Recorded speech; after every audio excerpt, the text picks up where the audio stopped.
One of the biggest problems that I've had with any digital media has been personal branding. The thought of personal branding has been super cringy, super uncomfortable. It's just not cool. It's self-promotion, narcissistic. And I always saw that people were just speaking about themselves, and I couldn't really see the value in what they were saying. So I think that was like the early day personal brand thing, where people were just like kind of showing up and being like, talking about themselves, talking about their life, but actually, just bragging and not actually talking about something that could actually be helpful for somebody. So when I started to see personal branding wasn't quite what I thought it was, I shifted my perspective on it to see like, okay, there is this way, there is this thing, this new way of doing things where we can take what it is that we've discovered in our life, our own worldview that's totally unique to us. We've walked this path which no one else will walk, and we have, 70, 80, 90 years of living if we're lucky. And during that time, we sort of like build up the story, this narrative, which is totally new to us, and somewhere in there we have some value that we can extract and share to help other people. And that's essentially what a personal brand is. So it's getting clear, really, really clear on your story, the things that you've done in your life, and how it is that we can actually help other people. So it's really coming from a place of service where we can actually create impact in other people's lives. So it's not just one-sided, narcissistic, self-promotion, all that sort of stuff.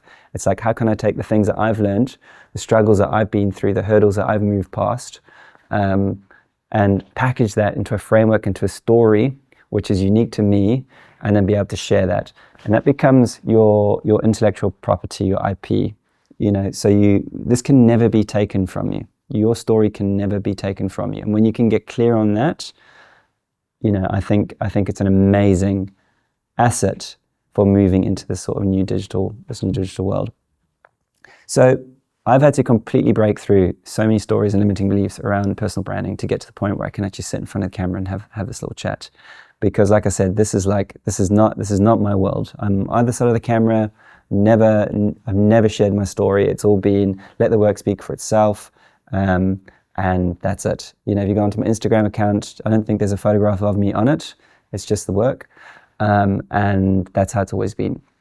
But now we're at a place where I think we're inundated with content. We're inundated with so much information that people now want to connect with the human. They want to connect with not just the what, they want to connect with the how and the why, to get really deeper into how it is that you've actually ended up in this position where you're able to live the life that you've lived, and to have the sort of like knowledge or wisdom that you can actually share to be able to help others. People want to know where that all comes from, so that it can be inspired by your life, by your story, to maybe try things in a new way and maybe shift their own perspective and do things differently.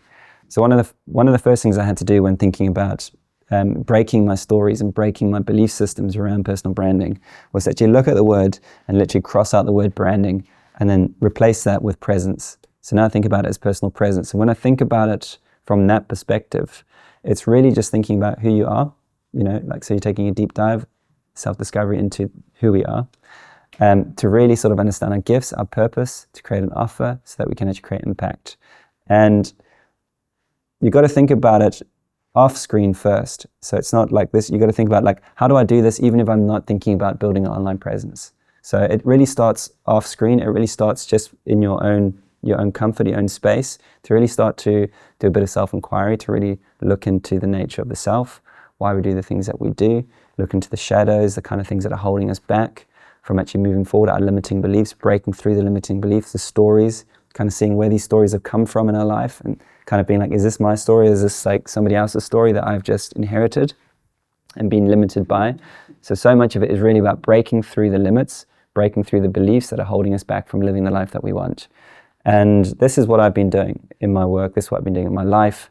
And it's all been sort of driven by this sort of like deep love and pursuit for self-knowledge and self-realization.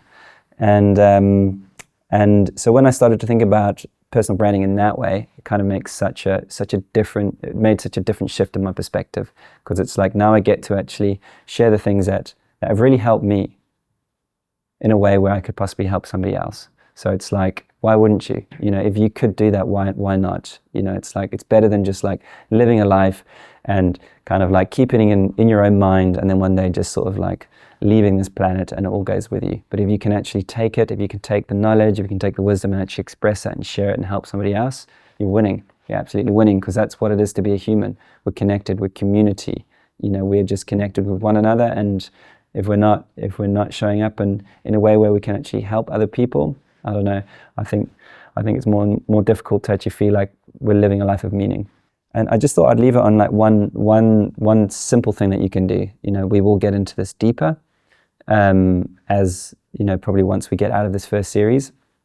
But one simple thing that you can do if you're just starting to think about this is just start to allow yourself to free think. So what I like to do is I like to go out for a walk and free my mind. So not like be like, what can I do? What can I think about? Like, who am I? You know, all that sort of stuff. Just let it go and walk and see what your mind starts saying to you, and things will sort of jump out. And when it jumps out, make sure that you have a notepad or you have your phone. You can maybe use like a dictation app or something like that, your notes, whatever. I like to use a dictation. I like to use like Notion or ChatGPT, and I'll literally just like speak into it and get my words out raw, and then let it go.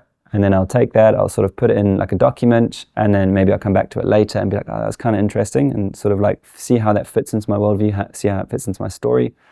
And then over time, we end up with all these little bits and pieces of information that sort of like come from within. It's just that you've extracted and you've been able to kind of make some sense from it. So I think that's like an awesome way to think about it, awesome way to start if you're just in the early sort of stages. And even if you're not in the early stages, if you're far into it, this is such a great way to do it, because this is what I'm doing all the time, you know. And again, like I've said in all these different episodes, the most important thing is figuring out who you are, so you can figure out your gifts, so you can understand your purpose, and who you can, so you can create an offer, and who it is that would be interested in your offer, so that you can actually create impact. And all of these things need to work, you know, for it to really be holistic and really be coming from a place of authenticity. Because you might have just an offer that will just make you a bunch of money, and there's a big, you know, need for it in the market, and you might find that later on down the line that you're feeling like you're lacking meaning because you've just sort of like, you haven't done something that feels connected to you. Or you might, on the other hand, be like, oh, I'm really passionate about this, and kind of figure out what that is and create this offer, but then realize that actually no one's really into it. So it's really being able to figure out how it is that you can combine all these types of things. You know, your uniqueness, your worldview, and how it is that you can create an offer that actually creates an impact for people that are actually in need of the things that you've actually discovered in your own life. So that's that. I think we'll leave that there today. And yeah, we are, I think we're in episode 8 in this 12-part series. It's been pretty cool, you know, watching this whole thing grow. And for those of you that are new to this channel, I started the channel just a couple of weeks ago, and we're at 1,500 views. And I think we're at like 1,500 subs, 25,000 views, you know, almost 2,000 hours of watch time. So it's growing really quick. And yeah, I'm just really grateful that there's been so many of you out there that have been supporting the channel, dropping me comments and all that sort of stuff, letting me know what you're liking, all that. So keep that up. You know, if there's anything here, if you let me know what you think about personal branding. If there's anything in here that sort of stood out to you, let me know in the comments. If you've been thinking about personal branding in another way, I'd love to hear how you're seeing it. And also, I do have a school community. I'll leave a link in the description below, where we're going to be taking a deep dive into all this sort of stuff. Because essentially what it is I'm doing here is I'm taking my life, you know, my 20 years of filmmaking and my deep love for self-knowledge and self-investigation, combining those types of things to help people find their story, to build their own online presence, to kind of figure out what their personal brand is so they can create impact. So that sounds like you. We've got the school community. We've got, I think, 150, 160 people in there now, which is wicked. And yeah, it's pretty exciting. So that's it. That's it for today. And I will see you in episode 9.